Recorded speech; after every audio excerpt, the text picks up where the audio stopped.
for that too sweet play-in. Welcome back, all you four-color funny book aficionados. This is US Comics Cast, HQ for all things comic book connected. We are Jon and Charlie Rivera, co-founders of USComics. Charlie, happy Comic Book Day. And happy Comic Book Day to all of our fellow comic nerds out there. And welcome back! If you're joining us for the very first time, please make sure to like, comment, or subscribe.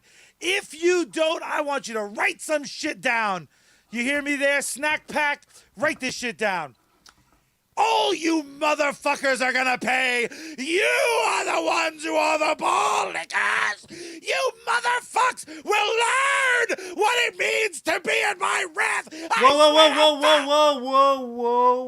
Whoa. Charlie off-book Rivera, you need to relax, my brother. Relax. You're gonna pop a vessel. I'm fine.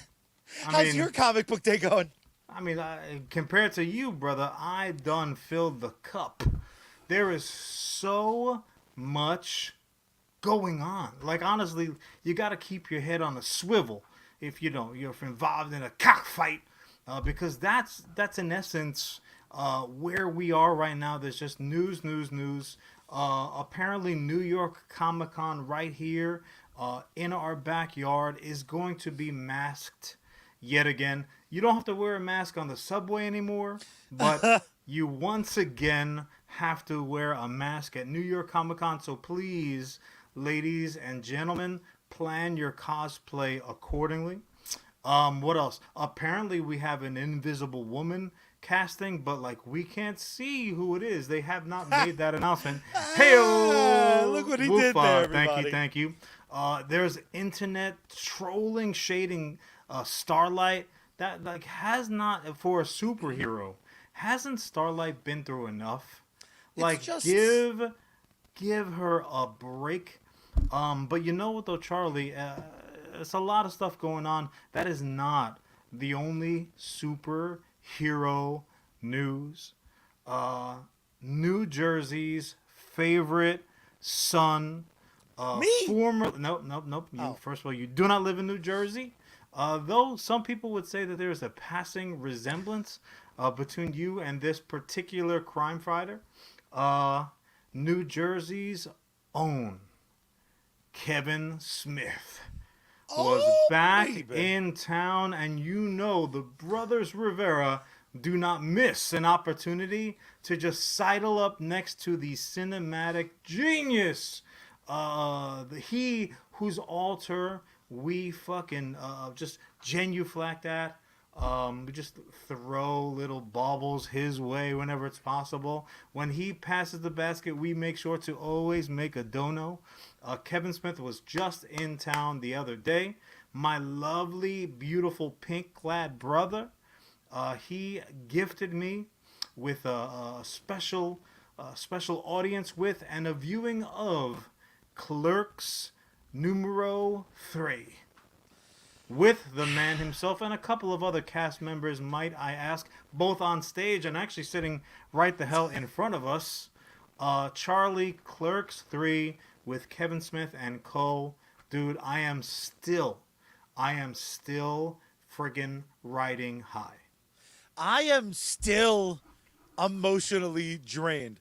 I mean, like, would you say that the color drained out of your face, or I think so. Charlie just lost on the quick draw McGraw of the day. Yeah, baby, we got the original Clerks filters going. Dude, you must be as huge of a Kev Smith fan as I am, and guilty of indoctrinating you into the faith myself, dude. How juiced were you to catch this flick? I mean, it's not often that I'm presented with the opportunity to truly have everything I want in any particular day. And if I wasn't avoiding carbs like the plague, all I needed was like a bacon, egg, and cheese sandwich to start my day. That's the only way I could have been more gluttonous. To celebrate, of all people, I was celebrating your birthday, and I was just like, gimme, gimme, gimme, gimme. I was like, Charlie, why does the cake say congratulations, Charlie? Not even happy birthday, just like Charlie, Charlie, Charlie, Charlie. I think it was less than 30 days ago was the first time I ever met Kevin in person. Like I got a hug from the man. Yeah. And less than 30 days later, I got another fucking hug for the man. And then he handed me part 3 of this Clerks franchise and part like 83 of the View universe. And I have to tell you, at some point I presumed I would just run out of goddamn luck. And yet I sat there and much like the classiness of Madonna's 1987 tour documentary, Truth or Dare, as reminded to us by Ellis over on Facebook, I was gifted with something that managed to dot every I and cross every T. Herpes? You're talking about herpes again? I am not talking about herpes. Oh, all right. Clerks 3 was so much more than it probably had any business being. It was still gleefully, at times wildly immature and funny, and it was joyous, and it was reflective, and it gave you a hug when you needed one, it wiped your tears when you needed it, and it fucking produced those As tears. did Kevin Smith. Some of these performers... He was like, I know what I'm doing to you. Let me wipe your dripping chin, baby. It is an unexpected treat. Yeah, so Clerks for 3. anybody listening, if you are not completely familiar with the entire Kevin Smith canon, first and first, mostly shame on you. But also, so this franchise, this New Jersey franchise that he created, this runs the gamut from Clerks, Clerks II, Jay and Silent Bob Strike Back. There's actually connectivity to many of the other Jersey films as well. I mean, I'm pretty sure with the exception of like Cop Out, fucking, like a handful of others, there's zero connectivity, even if it's only like a character's last name in common, things of that nature. But I mean, it is like, it's the Kevin Smith version of the extended Marvel universe and the DC disasters and everything like this. But it's, I mean, I pray daily, nightly, and ever so rightly that this was not the final chapter, so to speak. Because look, trilogies, they tend to wrap things up, and properly this is the Clerks trilogy. Even all the same time, there are the other movies that kind of rotate around it. But I'm very hopeful that this is not it for the Clerks Roman numeral fill in the blank. If it was, though, I can't possibly imagine how it could have been handled better, because like you, I went in for the yucks. Yeah. And Mr. Smith himself, he fucking warned us. Like, that's the thing too. Like, you ever, anybody in chat, like, you're taking a road trip with your folks, they're like, don't you act up. I will pull this car over. I will tear your ass up for the entire interstate scene. You're like, yeah, okay, whatever. Kevin Smith told you, he's like, look, this is not going to be, even if you love my particular brand of humor, it ain't going to be a yuck a minute type of marathon. I was like, okay, Kev, whatever. You're wearing shorts right now in a blazer. You think I'm going to take you seriously? Get out of here, you big silly. But he wasn't joking. That's the one time he was not joking, because, yes, yeah, I agree with you, Charlie. There were many, many moments that were kind of like look over, elbow the person to your right and left. In our case, that happened to be a particular Mr. Ernie himself, Ernie in the O'Donnell. movie. Tony as well. He was with him, a current collaborator of his. But, like, there were all those moments where you're like, hey, did you hear that? Did you see that? Like, this is that reference. Like, you couldn't help it. This was watching a movie with the fan club that you belong. I mean, literally and figuratively. Yeah. But then he took us to these unfucking undiscovered places in Kevin Smith line. You're like, oh fuck, you kidding right Yeah. now? Like It he just really was just working the heartstrings while he was piddling the funny bone, just like giving it a little bit of a how's your father. Well, So good. what I found amazing, and I do just want to give a special shout out to those that are only listening.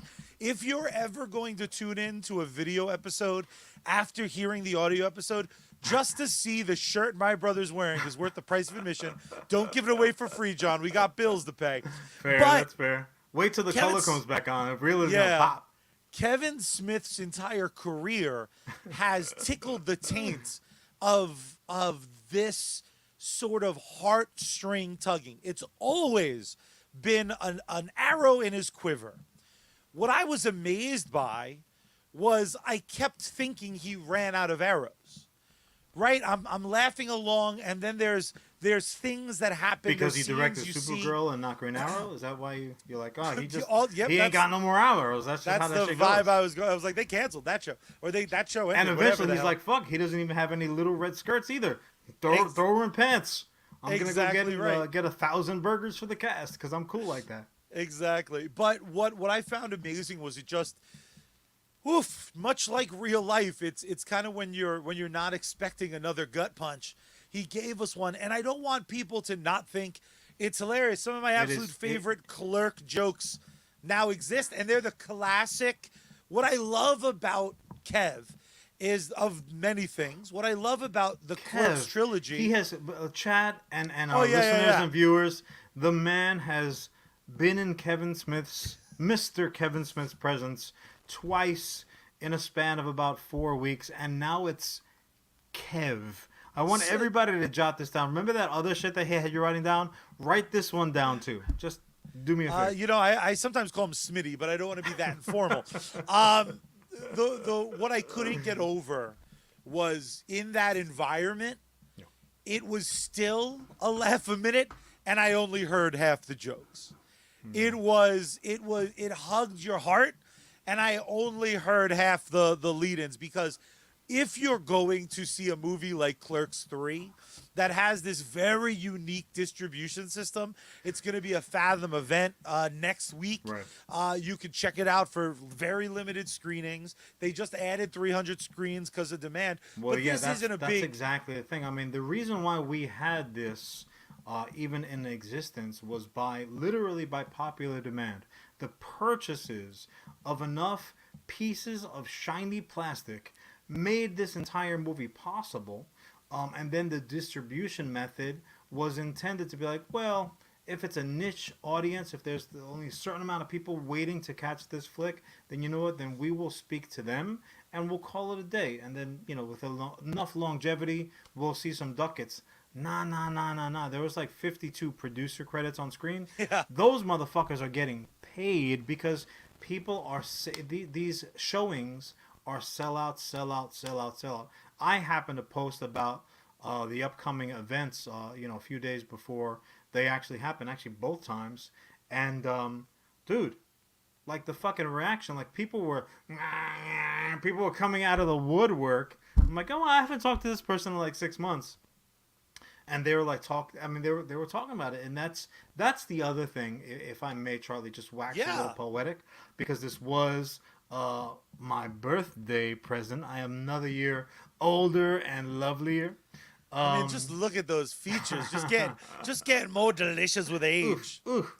But that all being said, the event, it was like you sitting there in the event. It almost didn't matter who you were sitting next to, who was in a row in front or behind you, who you were standing on line with. Who you might have bumped into at concessions, except that one bitch. She almost got it from me. But it felt like family. You know what I'm saying? Like there are certain fandoms that just kind of like you don't have to go into a place of like, this is better.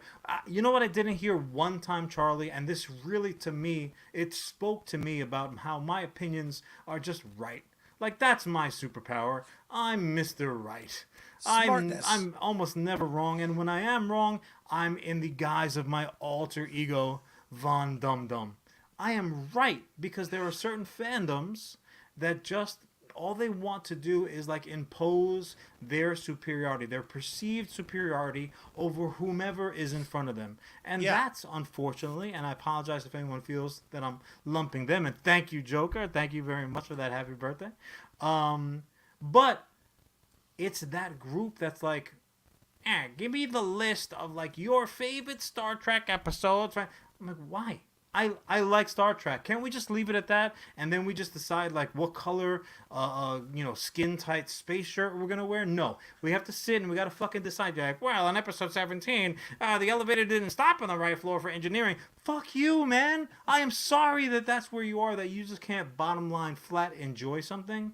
I did not hear one instance of anything even remotely resembling that. Not like, well, was this your favorite Clerks movie? Was this your least favorite Clerks movie? Oh, which one of fucking Silent Bob's chicks did you like the best? How many times do you think him and Jay smashed? Oh, do you know, like, there was just none of that. People were just bottom line there. It was Thanksgiving dinner. People sat down at the table and like, feed me, baby. I am here to eat. I'm wearing my pregnancy pants.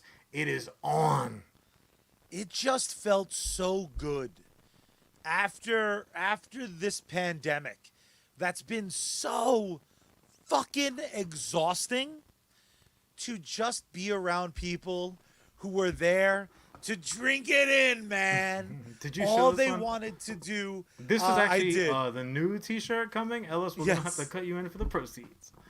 There is something really special about 1,000 people being together, and Kev stepped out. Even before Kev stepped out, I mean, there's no one involved in this entire process that isn't beloved by the community that calls themselves Kevin Smith fans. Yeah. It is so close to a cult. Like, and minus all the bad shit, he's not trying to sell me shoes. I'm pretty sure he's not trying he's trying to sell me everything but shoes, but he was wearing some Moobies slides that I was like, oh, baby, I'm pretty where sure those? You can get a Those Kool-Aid come in at 13? Moobies. Like a Moobies pop-up, they definitely have some Kool-Aid that you can drink. I will drink up that Kool-Aid, and they'll have vegan options because they're inclusive. This was such a special experience, and the tour's going on for at least 3 months. It just started. So our viewing in essence was by design supposed to be the first viewing, but it was so much by popular demand that they're like, all right, we'll do it again just like earlier. So technically there was that earlier showing, but naturally, because the Rivera brothers were in attendance, the 7 p.m. was the one to be at. And you had mentioned prior, like kind of like the reaction, the pops, as it were. I realize there's multiple wrestling promotion shows going on right now, just like there's Metropolitan baseball games going on that kind of should be paying attention to. But dude, like when characters popped up on the screen, it really was like, you're at WrestleMania 172. And a 171-year-old Undertaker shows up. You're like, bang, and people lost their shit. And I am talking about, we had mentioned Ernie. What's Ernie's last name? Ernie O'Donnell. Okay, so Ernie O'Donnell, he's like the gym guy, if you guys remember. He's Sweatbox, like, baby. Look at you, you're soft. Like, and he looked exactly the same. He actually looked like he had stepped out of Clerks 1 straight into Clerks 3. It was amazing. But every character, be they leads, be they title card names, or whether they were just like some random friend of the show, Sarah, who had joined us here a few weeks ago. Her old man was 37 in a row. Like that is resume building dialogue. And look, Jersey, particularly the Red Bank Leonardo area, is like rife with those stories. Kevin Smith, he did his famous overtime Q&A. He actually did it before and after, which was particularly nice. We caught the bomb piece sitting in the side stage, like, you're 5 minutes over, you're 10 minutes over, you're 20 minutes over, crying emoji face. Like, let us go home. But he had plenty to say. And he told a very like a particularly funny story. They were looking for this one cat who had appeared in the first movie, and they were looking for him, looking for him, so that they can use him again for three. Could not find him, and then like when he was in town for one reason or other, bumped into the dude's son. He's like, oh, he's been looking for you. He will not shut the fuck up about being in your movie. And then so his old man, they do end up getting him back for three, and then he put his son in it too, ready to fucking throw down. It was in guys, one of like no spoilers. I don't. Because Yeah, you should see this movie with fresh, virginal eyes. This movie, all I can say is this: it was, and then I'll leave it to Charlie to do his wrap. yeah. It was everything that I wanted it to be, and it was things, and it exceeded that. It's like, here, this is what you ordered, but here's a little something special that the chef prepared. He thinks you're gonna like it, and you're like, fuck, man, why was that not on the menu? Because that shit was delicious, also, as well as. Yeah, it was just, again, it's an absolute delight. It's an absolute must see. Go see it in theaters.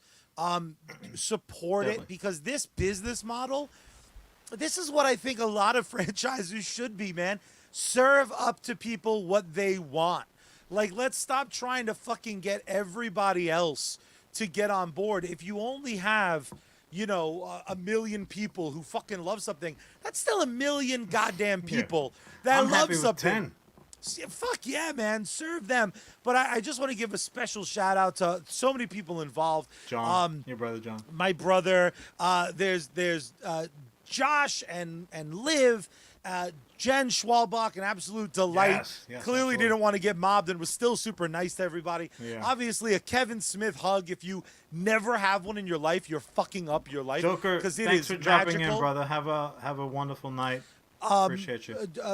Jenny K, who helped run the That Kevin Smith fan club like meetup beforehand, was so fucking cool. There's a billion other people that are amazing. Members of the 404, which is literally an inclusive club that's part of That Kevin Smith club. The fucking people 404 alone is like, imagine AAA. Yes. If AAA did what they did for free. They're like, hey, Yeah. you've got a car. I've got a car too. I'm going to come out and change your tire. You're like, fuck, man, really? They're like, yeah. Is this your first flat? Like, they are the coolest bunch of personalities. Yeah, man. And very, very cool. It's just such a one-of-one experience. And what I really love about it is, like, the very, very little negativity that's able to sneak in. One, they clearly had a hard time for this sellout because I didn't fucking see or hear any of that shit. Yeah, no. But it is one of the Need most... not apply. People talk about toxic fandoms, how shitty Twitter is. Yeah. Give yourself a couple hours. I'm the one that talks about it. Oh, yeah, you have that T-shirt that you made. Sincerely, do everything in your power to either see it for the Fathom events, see Kev on tour, and hell, just for the fucking cameos. Give him a Just hug. the weird people who show up. It's the And greatest. if I may tack on, Charlie. Do it to it.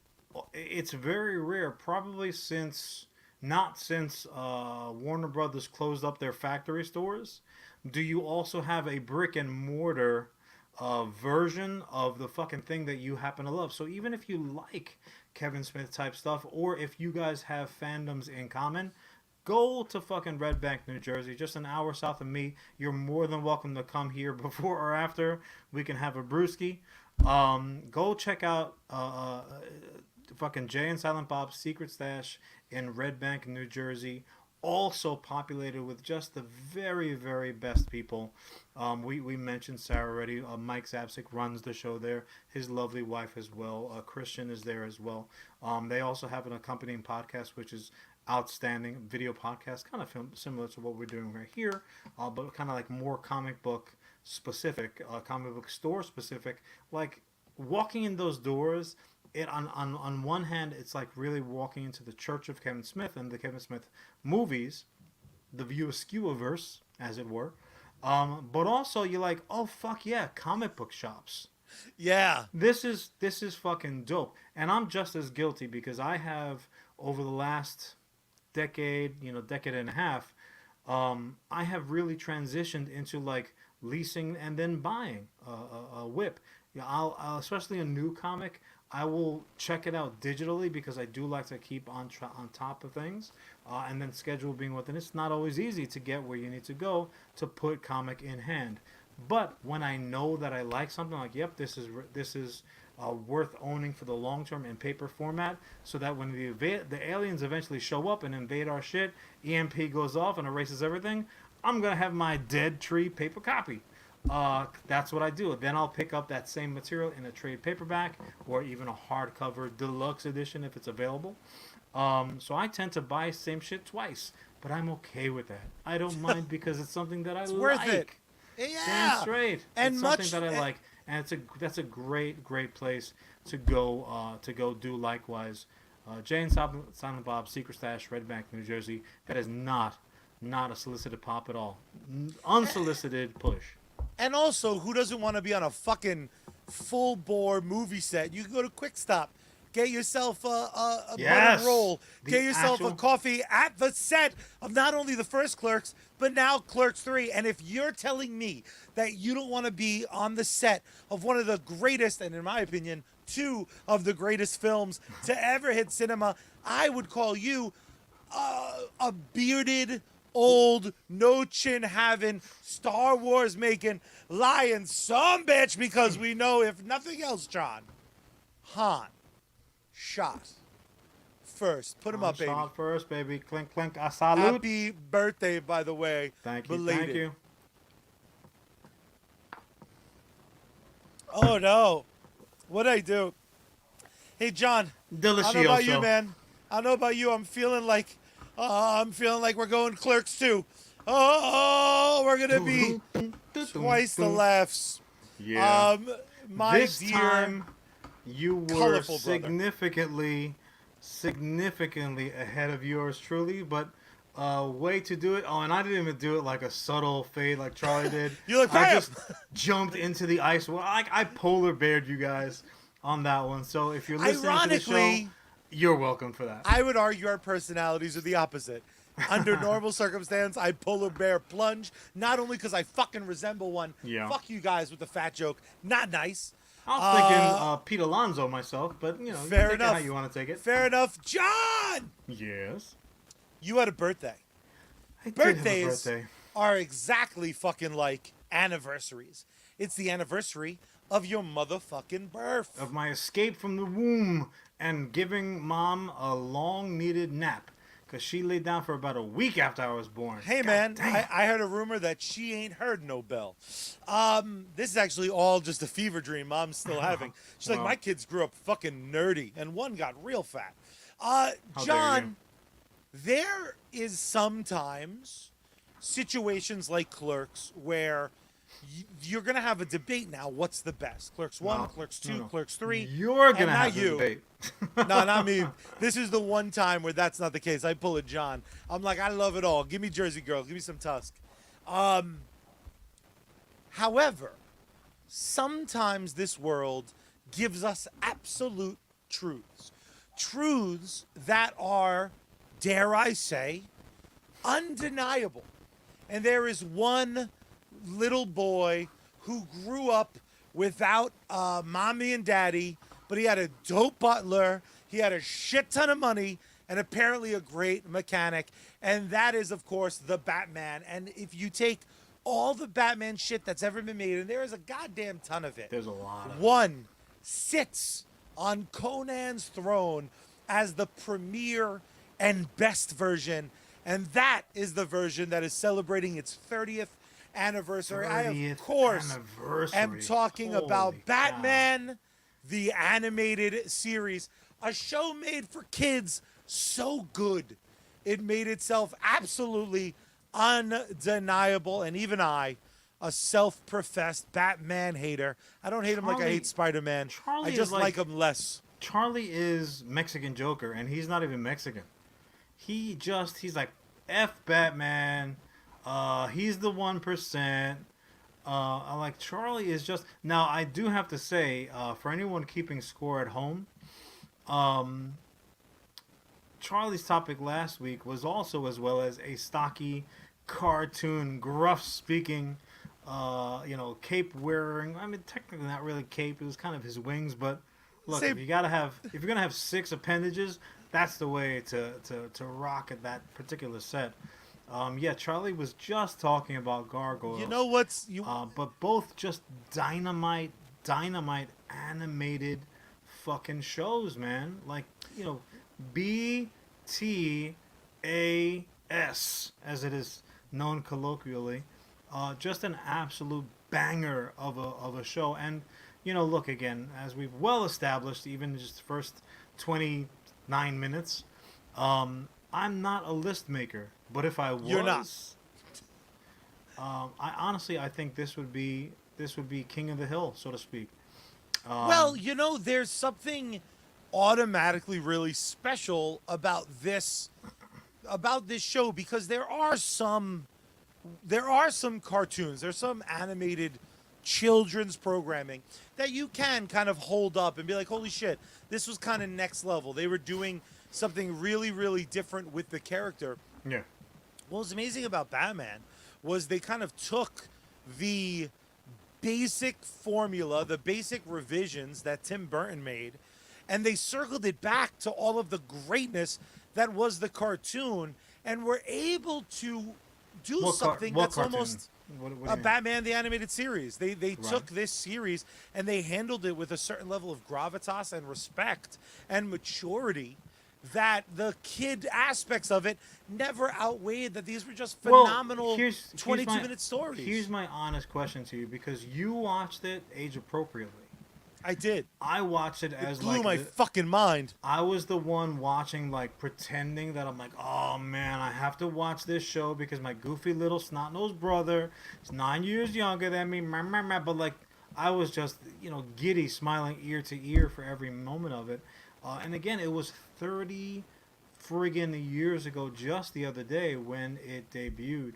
And you said, like, it's a very well lauded and appreciated fucking show. And I was like, you know what? Just for shits and giggles, let's see exactly how well received it was, because a lot of times certain things need, like a fine wine, they need to age a little bit before people can really appreciate what they had. But I feel like Batman the Animated Series was not like that. It dropped and people were like, oh nope, this is great. So nominated and won several daytime Emmy Awards. Won a Primetime Emmy Award, Saturn Awards, Annie Awards, Young Artist Awards, fucking Online Film and Television Association Award, which we all know is the big one. That is that's the one that you make a hood ornament out of on your whip, on your very own Batmobile. So this was immediately appreciated. You had Bruce Timm doing his thing. You had Mark Hamill doing his thing. The voice acting performances were second to none. I mean, and I mean that as strongly as I can possibly get that across. It was of a kind to the radio play of fucking Sandman that dropped on Audible. Like, that was the level. They were taking it, as you said, deadly serious. And also, and I'm not talking about deadly serious like, everything's dark, you can't see shit. Like, this was, while it was in the current era, at the same time it was noir. Like, it was somehow neo-noir, it was both noir, sometimes it was the future. but there was also futuristic shit. I'm pretty sure that, like, in old gangster era, they did not have rockets on the back of their fucking car that's shaped like a bat. But it was just one of those things where it was also, even today, if you catch a single screen cap of it, and there have been other animated Batmans that have done particularly well and popped up on the screen, even now you can say, oh, Batman the Animated Series. That is truly like a once-in-a-generation type of cartoon. Yeah. What I love about it, and Ellis brings it up on Facebook, honestly, you could say that this takes place during the Jetsons and Flintstones. It's like, on the other side of the globe. Which we last week established was the actual same era. Yeah, man. It's above the fucking dirt cloud, and below it, that's why they got balloons and shit. What I loved about, you just kind of said it perfectly. Yeah, this was never... modest too. This wasn't dark for darkness' sake, which is my common criticism for everything that DC has tried to do in the cinema, has been like, no, dark and brooding. John, this was hand painted on black paper, and it still wasn't inherently dark. The love and the relationship between Batman and Robin, Batman and Alfred, fucking Batman and Catwoman, between Harley Quinn and her desperate attempts to get Joker to not be a bag of shit, didn't even exist prior to this creation. fucking cartoon. This was Harley Quinn, who is debatably the most popular Batman character after Batman, was created for this fucking animated series. Also, and I do want to get here for you because I know it's your love language. Yeah. Yep, Cousin Paul is damn straight. Mark Hamill 100% was the definitive Joker. He's not the just one for I you, compare Paul, them all to. for everyone, in my opinion. Just like fucking Bruce Timm is the man. Yeah. And what's a homeboy that does Optimus Prime? He's like he's got to be Optimus, otherwise don't even do it. Yeah. But that all being said, it's interesting because two very, very good friends of the show and friends of the brothers Rivera in real life, also 1/4 of the opening and closing act, Bad Mary, Jordan and Mike, they have, in honor of the 30th anniversary of Batman the Animated Series, they have begun an appreciation podcast themselves, and they are going to be going painstakingly, like we are like 20 minutes, you got it in and out, we got shit to do.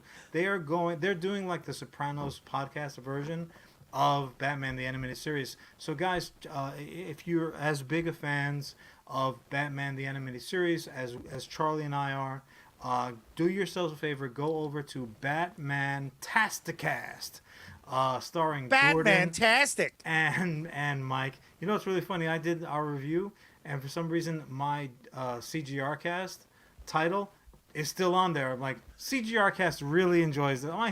I'm my own person, goddammit. So again, it's when you read it, when you're looking at it, it makes perfect sense. But when I say it, you might not catch it. So it's Batman, TAS, also the letters in different colors, TICAST, Batman-tasticast. It does roll off the tongue. Just got to give it a few minutes. The first episode was great. It was really great. They started one of one. They talked about how the way these cartoons were produced were not necessarily how they were released. Batman ended up being almost like an anthology series because it was for kids, so they did not need the like continuing canon. You know, so one episode did not necessarily have to lead into another episode. Man, is that a bit like Super Friends in that sense? You're like, look, everything wrapped up tidily. But for me, like the game changer of what they were doing, it wasn't like Batman versus Man-Bat, which is a very, very weird way for the networks to start off, and that's how they did start off, which Mike and Jordan talk about. When I knew that we were looking at something different, Charlie's goofing around playing with his stupid toys on the couch. Dude, when they retconned the fucking origin of Mr. Freeze, I was like, what? Clearly, we are playing out of a different playbook. Damn straight, Ellis. The Mr. Freeze origin, unbelievable, warmed the cockles of my little frozen heart. Which is ironic. It is ironic, which is exactly why I chose to say it that way. Well, not all of the audience is very smart. I realized, look, they're doing something different. This is not Super Friends. You know, this is something else. What about you? So, like, when was the first time your little goofy ass was like, oh boy, this is great, and not just because it had Batman in it? Like, when did you realize, oh shit, I gotta start paying attention? It's constantly in the top 5 of anyone who kind of ranks shit, which I know you're allergic to, but for someone like me, I eat that shit up. There's a Clayface episode that is so fucking, like, I distinctly remember, I'm like laying on my belly, my little feet are kicking in the air. I got my Batmobile, but Robin's driving because, like, fucking even while I'm like, this show's great. Fuck Bruce. Batman could have been shot 7 times in the forehead. He ain't never letting Robin drive, dude. That Clayface episode was the first time I remember my fucking jaw dropped, and the fact that they just fucking went for a character like Clayface. Brutal. why You see him not? like drowning in the fucking clay substance.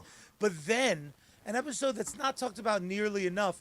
There's an episode where a cyborg Batman is like there's two fucking Batmen, and this motherfucker didn't know he was a robot, and I was right there with him when he like loses half his face and he has to deal with like his whole fucking realities bullshit. Right there is when my mind realigned, and I was like, one day I'm gonna go watch the fucking Matrix in the cinema 22 times because my fucking third eye shot open and that motherfucker was bionic.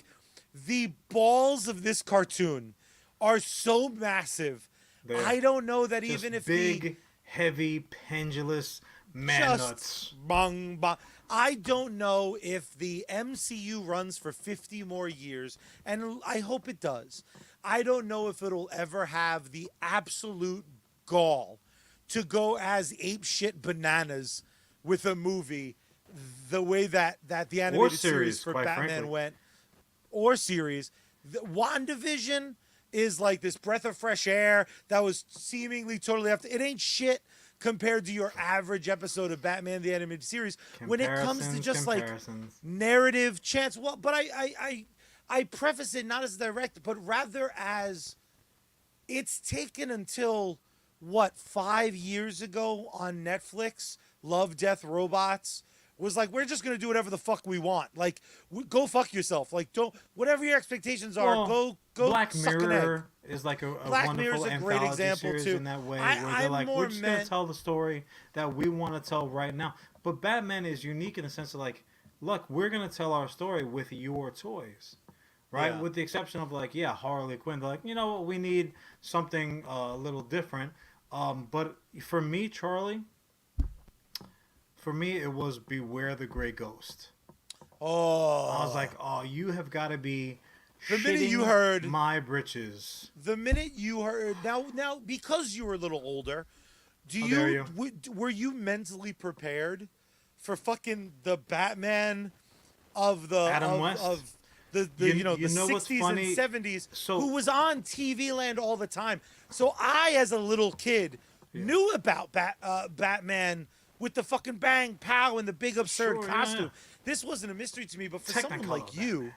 for someone like yourself who had was that even in your wheelhouse when you were growing up, or was it only in reruns? What was your experience with Well, I mean, that? the And then show- when it crosses over, did your fucking head explode? The show was from the 60s, so, you know, it was reruns for me. No, what I'm saying is, was like TV Land doing what they did with Green? Like I grew up with A-Team, Green Hornet, and Batman. I was not a TV Land kid.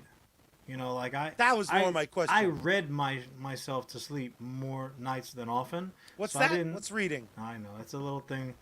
It's fun to do, especially when you're pooping. Is there pictures? So no, I tended not to kind of like revisit a lot of older material, but like in the 80s they were playing that was primetime TV, the 60s Batman show, and then the 80s they're like, this is in essence a live action cartoon, so we'll throw it on Saturday mornings after the animated shit goes and you'll catch it that way. Eventually that led to me watching Kung Fu Theater. I'm like, nah, this is much more realistic than that shit. And then like the Tarzan movies came on. I'm like, well, all right, I've lost the television privileges for the day. However, even as like kind of like a somewhat evolving intellectual viewer of shit like that, I got it. I'm like, this is a generational crossover right now. So Grey Ghost being the character, for anyone who's unfamiliar, in the narrative, the Grey Ghost was a crime fighter that was a motivation to Batman eventually. And Grant Morrison is the character's alter ego. But you know, look, you know, it's an appreciation for what came before it, and you're talking about characters like Batman, like Superman, obviously, like all the bigs over at Marvel as well, that weren't directly copies of the DC character first. It's an acknowledgement of your predecessors, and truly, especially with an animated feature like this, even though we're full ass grown adults here, you know, being able to acknowledge the greatness of this cartoon show that's intended for children ultimately.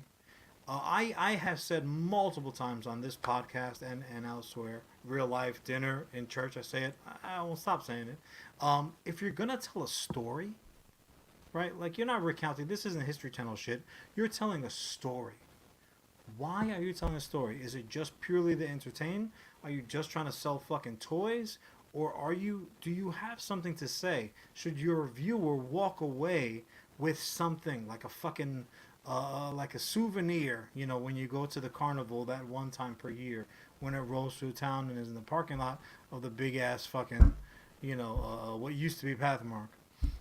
What you walk away from, that's the real gift. Yeah. Right? So for an episode like this, it was, hey, pay attention to your elders, learn something, because otherwise you will be doomed to make the same mistakes they made, and you didn't have to. Like, you are doing yourself a favor by offering up some respect, by giving them a minute, and learning the lessons that they're willing to teach you, whether it's just by showing you how things are done, or by their example of them doing their own thing. So again, that was an episode for me that popped really, really fucking hard, man.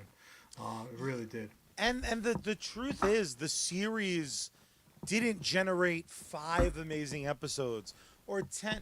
This was a show that not only did it set the stage for what DC animation would become, Yeah, you're which right. was great mature stories that can also be fully ingested by children at a surface level, and they're gonna fucking have a great time, and they're gonna buy their action figures and their lunch boxes right away. It spawned Superman the animated Superman the animated series as well, which was a drastically different show. It was a show that can only be described as kind of a sequel series. At times it rose to near Batman the Animated Series heights without ever that being its mission statement. Where it grew to once again be in such prominence, other than the direct-to-home DVDs, was when Justice League came out. Was incredibly ambitious and very much a sequel series. And I would argue that since then they've struggled to find that voice. And honestly, what's amazing is the new owners of DC, they have this opportunity to go ahead and kind of make a sequel series. Everyone who wants to do it is involved in. Oh, they canceled it? They were going to do a sequel to Batman the Animated Series with all the original. They fucked up? Oh, great. So this is truly lightning in a bottle that we'll likely never see again, but we got to see it. It exists Thanks on a DVD. lot, It Warner exists. Brothers Discovery, fucking jerks. Fucking assholes. It exists out there, and what's amazing is when you see a Batman flick, when you see an ensemble picture that features Batman, if ever it betrays you, the way that I would argue some of the live-action stuff has betrayed us in the past, I always have my favorite episodes of Batman the Animated Series, and I can make a fucking season always out of will. them. If I may, just final thought on the subject matter, Yes, because please. it's called Batman the Animated Series, but it could easily have been called Batman and Friends, Batman and Co, because we already referenced like the creation of Harley Quinn specifically for the show. The Batman Robin dynamic on this is a very, very well established. The Batman Alfred, you know, Alfred Pennyworth, Batman's butler. If you need. Oh, I didn't know because you didn't give me his full there's a lot job of title Pennyworths. and his association to Yeah, bats. it's got to be subtle in this world. Yeah, like we know the familiar characters, but also as well as we think we know the villains, and Batman's Rogues Gallery, as the bad guy groups are known as, the comic book nerddom.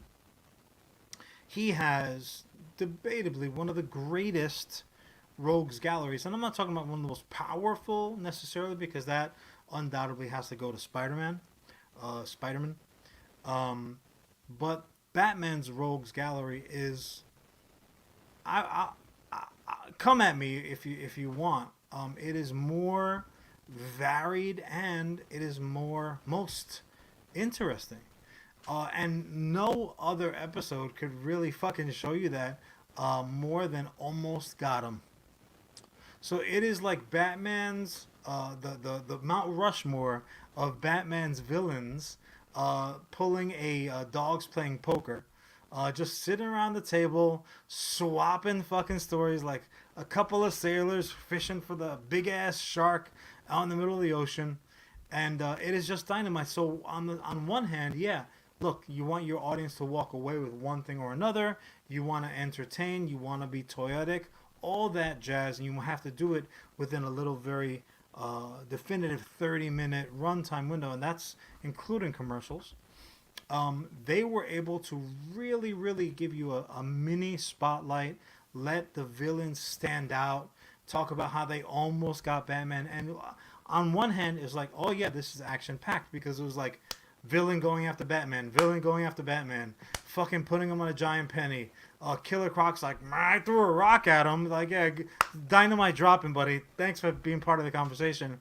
But it showed you it was character development for the bad guys, which is honestly a special thing to be able to do, in particular in a very finite timeline.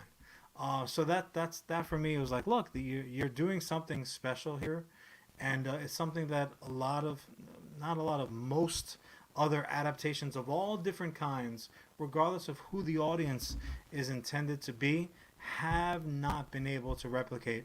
And they've been trying. There's a new Batman thing coming out half the hour. cicadas come out way fucking less often than Batman vehicles come out. It's and I mean that both literally and figuratively. Hot Wheels has a new one dropping in about 5 fucking minutes.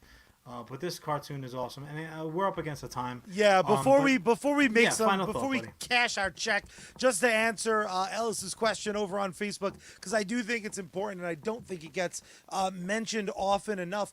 Batman the Animated Series kind of had its direct sequel series, which were the New Adventures of Batman and Robin, that kind of drastically changed some of the aesthetic, and a lot of people consider that sequel series inferior. But I would argue Ellis was questioning what's the episode with the kids telling stories about Batman, and one of them was The Dark Knight Returns. That episode is actually called Legends of the Dark Knight, and it is, I believe, the 19th episode of the New Adventures of Batman and Robin. So there are gems in every aspect. The truest sequel, or the second sequel to Batman the Animated Series, is Batman Beyond, which is an incredible series in its own right. This is something that is truly evergreen. The quality after Batman the Animated Series does have its highs and lows. It's such a significant drop off. You might say that one series or another is like the spiritual successor. You might say even like, no, this would be part 2, but for my money, there's nothing even remotely close to it. Really what I'm saying, though, is when you're doing that rewatch, when you're doing that marathon, my beautiful people, do not leave out. We don't skip Rocky 4 because it's a little dumber than the rest. We still fucking watch Rocky that shit. 5. Duh. Not me. Everybody knows that, dude. I just play it during laundry. John! What? I need money. Can you get me money? Do you know any way that we could generate some motherfucking revenue? I mean, technically, we definitely don't get it by dropping spots for free like we are doing for Mike and Jordan's dope new podcast, Batman-tasticast, by Jordan and Mike, everywhere that podcasts are available. But also, as well as, you do have to ask yourself at one point or another, Charlie, where are we dropping? And that is, of course, over with Sergeant Finesse. He is streaming now, obviously still on Facebook Gaming, but he's on Trovo. Currently, he's been checking out the Trovo streaming platform for the last couple of weeks. And I got to tell you, as a guy who has been there for Neon all of his episodes, it's a good time. So whether you check him out on Facebook Gaming or you check him out on Trovo, he's got multiple streams every day. Actually, he's got one of each. He's like the ice cream man driving down the street. Got a little bit of everything. Outstanding video game content, supporter games, co-streams, giveaways, contests. Don't be a sucker. Check him out today. If you need to pick me up, though, and after a long-ass day like today, you probably do, follow the White Rabbit over to sneakenergy.com. Use code SGT at checkout. When the sergeant's on deck, you salute. We are also brought to you today by one of our absolute favorite bands, Bad Mary. You heard them during the intro. You're going to hear them again at the end of the show. Wondering where else you can catch their act? You can go ahead and follow them at Bad Mary Band across all social media platforms. You can support them over on patreon.com/Bad Mary. And you can stay up to date at badmary.com for merch and upcoming performances. My absolute favorite part is that their entire discography is available on all music streaming services. Word. Charlie, that was pretty good, man. Thank you. It was pretty good. I was choking, so I had to send us to commercial so I could mute myself and chug that water because I almost died.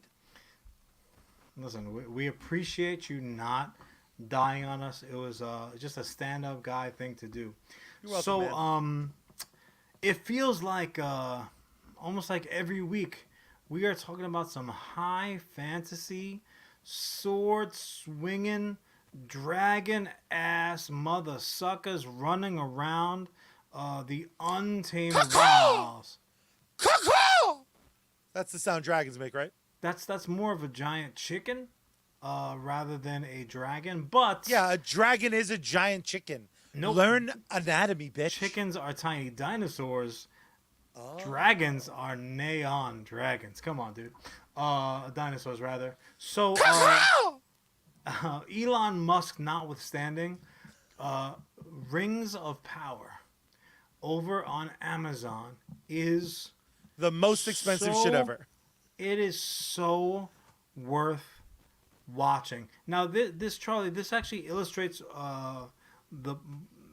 my earlier point of like, fuck your lists.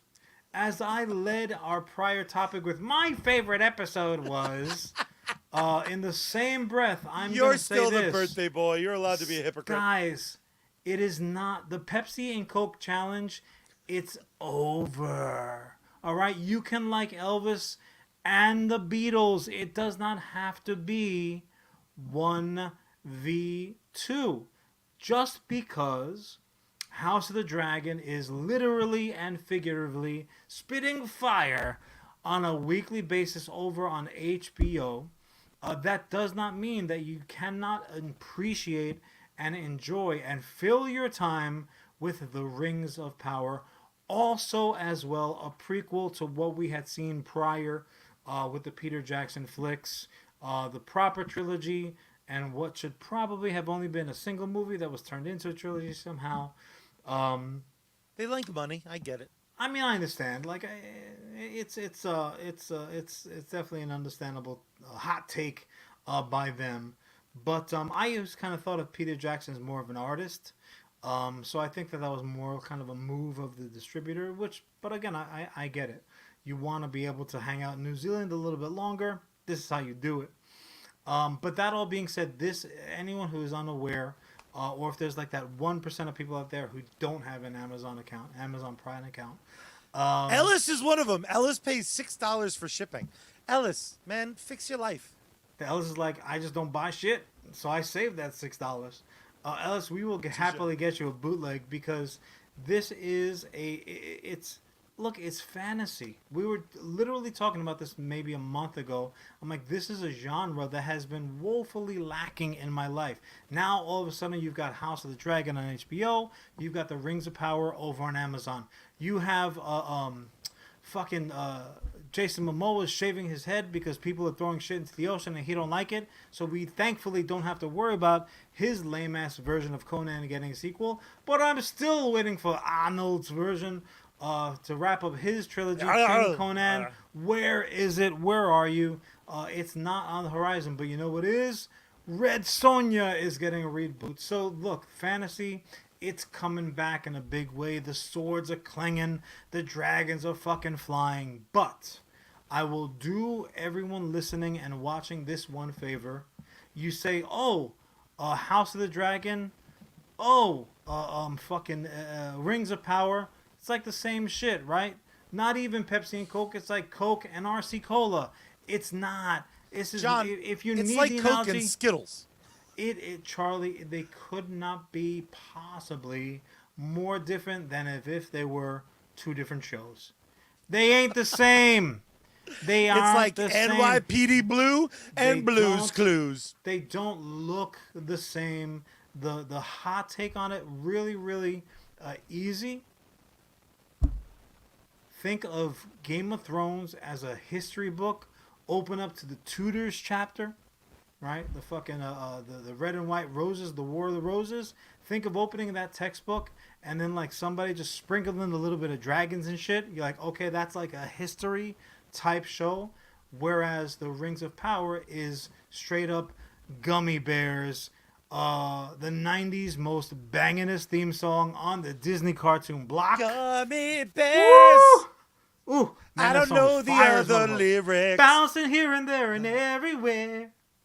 High adventure that's beyond compare. That is the Rings of Power. I mean, that's the gummy bears, but Rings of Power is much the same way. So, Charlie, I'm going to throw it right to you to wax poetic. Do your thing. Absolutely. We all know that I am an addict for the sword and sandal, for the fantasy, anything that's wearing a dress, be it man or woman or a dragon. Put the dragons in dresses too. I don't give a shit.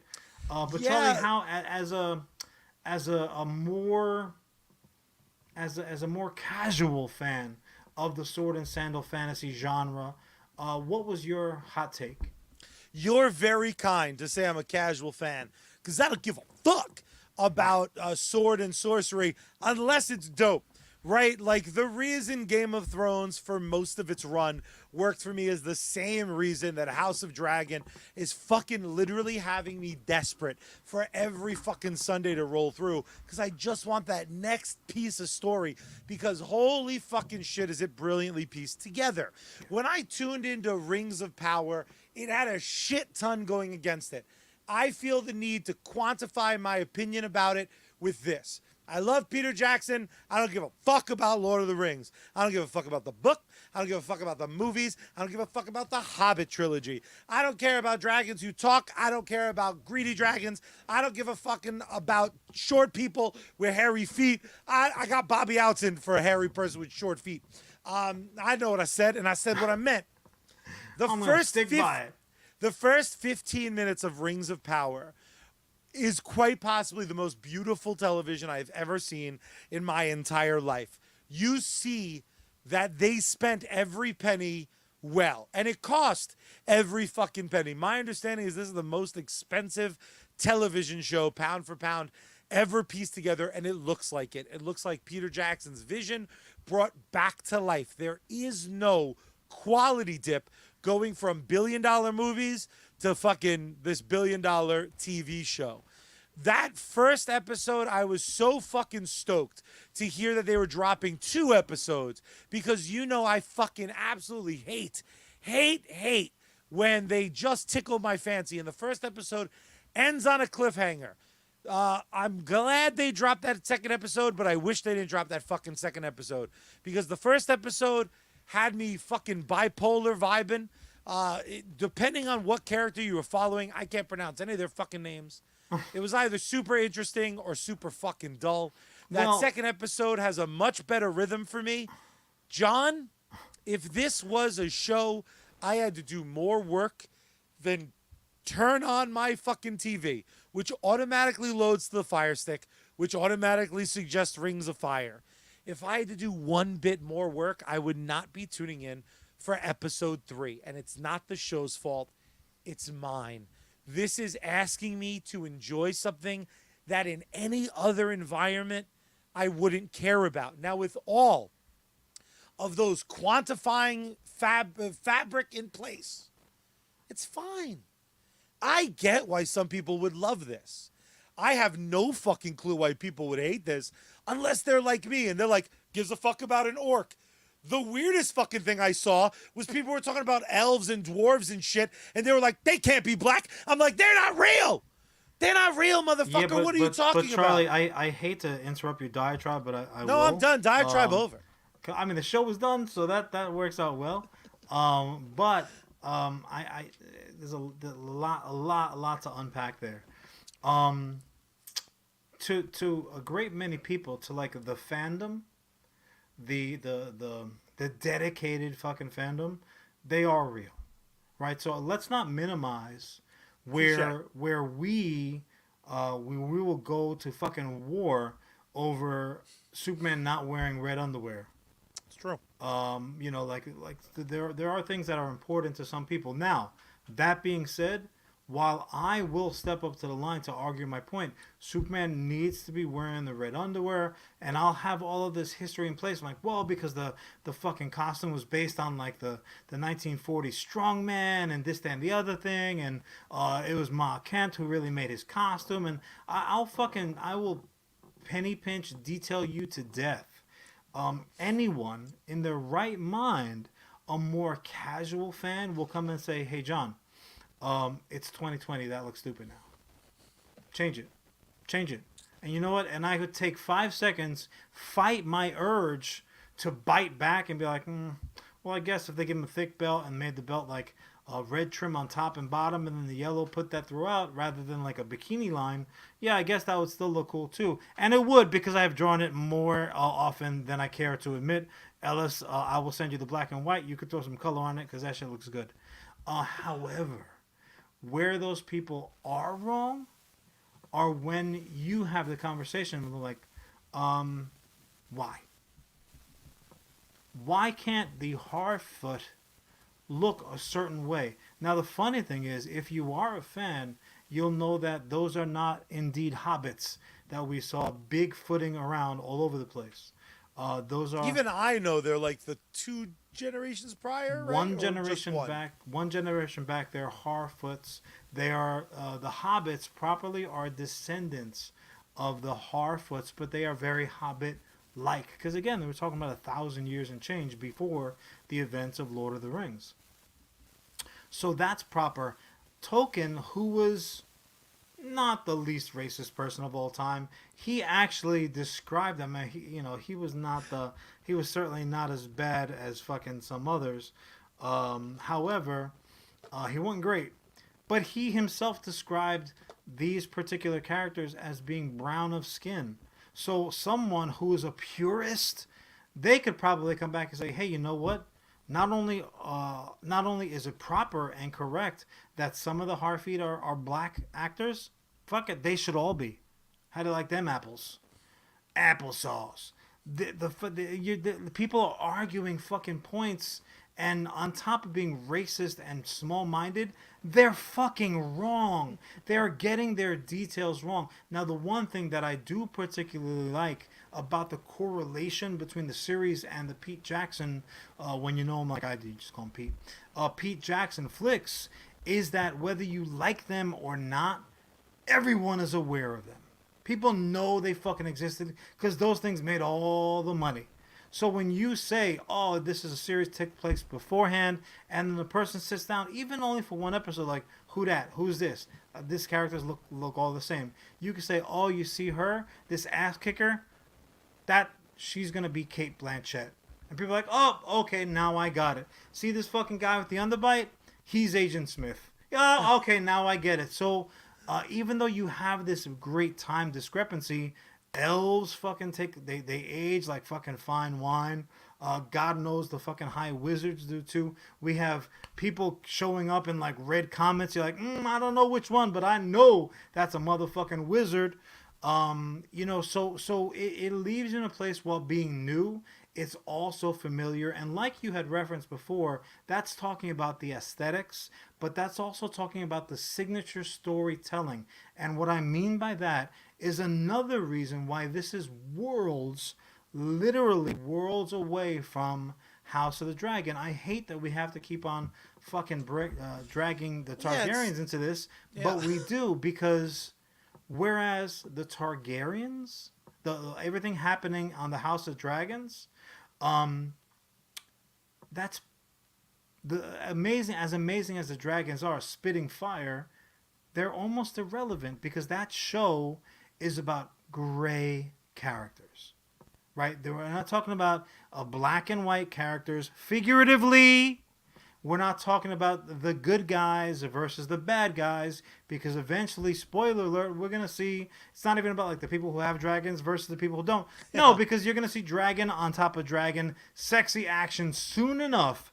However, while that is a nuanced storytelling, because again, it is loosely based on the fucking the War of the Roses, the Tudors doing what they had to do, the yellow roses and the white roses.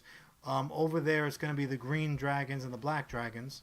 Over on the Rings of Power, this is much more so an older storytelling time. This is good versus evil. And while you might have some characters that kind of, that they very gingerly walk a fine line between the two. I mean, we saw it with Homegirl, Gandriel, or whatever, however it's properly pronounced. She fucking was tempted over to the dark side when fucking my boy showed up with that ring in his little hairy palm. But even so, you clearly know the good guys versus the bad guys. The characters that show up that are like somewhat innocuous, yeah, we don't even know who the fuck they are. We have an idea. Yeah. We kind of know where it's going. So all the race stuff is, I'm so fucking deaf to it now. Like, that's the only way in 2022 to really protect ourselves from stupidity and time wasting. I'm going to jump in and have a fucking argument over an asshole on why a female character is the fucking lead. Because that's the story, you dumb shit. That's the fucking story. That's the reason John, why. it's because it's woke. It's not a fucking... It's because it's woke. It's not an agenda. Nobody's trying to fucking take your little dick energy away from you. You can still sit in the basement and tippy-type your little opinions. And the worst part about all that, Charlie, it's not because, oh, why is this character? Oh, there's a fucking an elf ranger who's back. Yeah, so what? Can we focus on all the interspecies smashing that's going on over there in Middle-earth? No, that's not important. That shit you're okay with? Fine, no problem. Charlie sent me a amazing meme that put it probably way better. So if you can dig that up, Charlie, that was a fucking really good one. But no, Charlie, and you know what? Honestly, the worst part for me is not yelling at the dum-dums who want to complain about a fucking elf being a wrong color, about a hero being the wrong sex, about fucking Harfeet and hobbits and fucking all kinds of shit being not what they would have done. Well, you didn't do it though, did you? So just shut up. Shut up and don't watch it if you don't fucking like it. The worst part about all of this is it has robbed open-minded people, logical people. It has robbed them of the ability to say, this could have been better. I didn't like this or that. Because it ends up being like, oh, well, that's up. Because you don't like this because fill in the blank. And that's what agenda looks like. No, that ain't true. Now, I'm very lucky because I'm going to be watching this show on a weekly basis because I love fantasy. I love how they're going about it. Did they take certain characters and kind of like over flesh them out, make them be what they weren't originally? They're playing a little fast and loose. Good. Well, but you know what though? That's their fucking prerogative. You don't like it, Tolkien? Say so. Cricket. Oh, you're dead. So then shut the fuck up. Something racist. Shut up and just rot away. You had your opportunity with him. Just zip it up again. Fucking Neil Gaiman, he backslapped fucking Elon Musk like he was on his own ship to the fucking moon and back without a parachute. Truly, like, if people have an opinion, I hated this, or even I love this, and then their answer is strongest female character I've ever seen. I'm like, that's a bad reason to like it. Like it because it's fucking awesome, and it is. It is. Yeah. She's a fucking great character because she's a great character. Period. End of fucking sentence. I thoroughly have enjoyed the first 2 episodes that dropped. I'm going to be there for all the ones that follow. I hope that there's no drop-off. I don't imagine that there is. But look, I'm watching the show for the show's sake. No agenda. And honestly, I'm so tired of being right all the time. I'm not going to tell people why they're fucking wrong for thinking the dumb things that they are. Just look at this face. I'm thinking terrible thoughts about you when you say dumb shit like that. Just know it. I'm gonna leave it to my boy Michael Harriot, who dropped some truth on Twitter. But before I do so, again, the show's not the type of show I would normally watch, and yet I'm coming back for episode 3, and that's not some high praise for me. I got my fix right now with I hope something happens and suddenly it resonates. That's the joy of hoping shit is good.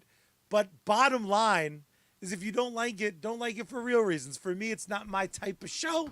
For other people, it's because of this and that. However, Michael Harriot hit it out the park with this. So Zorro, Fu Manchu, Charlie Chan, Goku, the Prince of Persia, the King of Siam, Othello, every Egyptian pharaoh, the Lone Ranger, Tonto, Gandhi, Pocahontas, Moses, Noah, and Jesus were white. But a Negro, Hobbit, or a Black Targaryen isn't. Faithful to the source material. Got it. Just like, what a fucking mic drop. And I do want to reference Ellis. You're my absolute favorite commenter this week. Oh, the comment of the week. Comment of the week. He is currently undefeated. He is the woo champion. I'm okay with female leads as long as they are hot. Ellis coming in with the hot take. Now, luckily, she is hot. So, Ellis has already given his stamp of approval because she's looking good as hell. You know, I haven't noticed because I don't want to get canceled.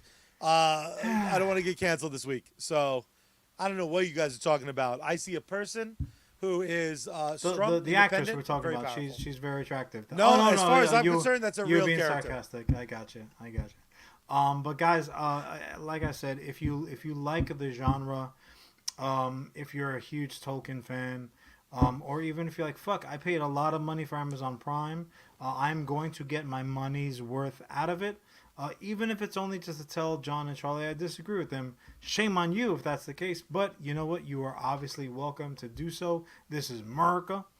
I am loving the show. I'm just like I'm loving House of the Dragon. They're different. And it's Are they okay. different? Charlie, see me after class. Done. But look, that's all we have for that. Absolutely love. Just a final thought again. I loved my birthday this year. Charlie and Mama Dukes, they came through. They did it the right way. It's true. Kev, my new close personal friend Kev. I'm gonna start calling him Kev too. That's fine. I'm calling him Smitty because we're closer.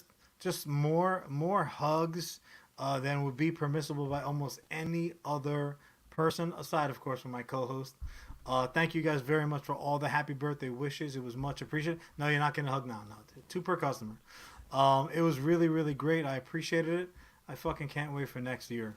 But that all being said, my presents are open. The cake has been eaten, and the dragons are up in the air. So Charlie, nope, that's a goddamn chicken. Charlie, tell the good folks at home watching our pretty faces and listening with their ear holes, how do we end every show?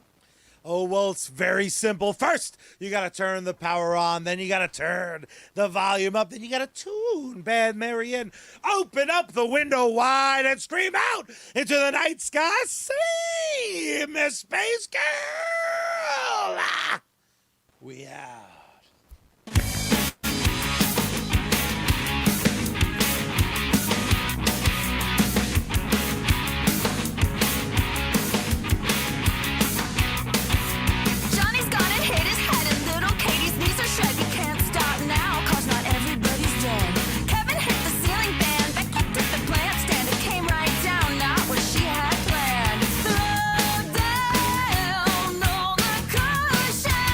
Some stuff is going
a nice credenza. What? The credenza is nice. We don't have a credenza? Yeah, you do. Brian's standing on it. Oh, no, that's a hutch. Like for rabbits? No, a hutch, like a side table. Oh, well, it was pretty nice.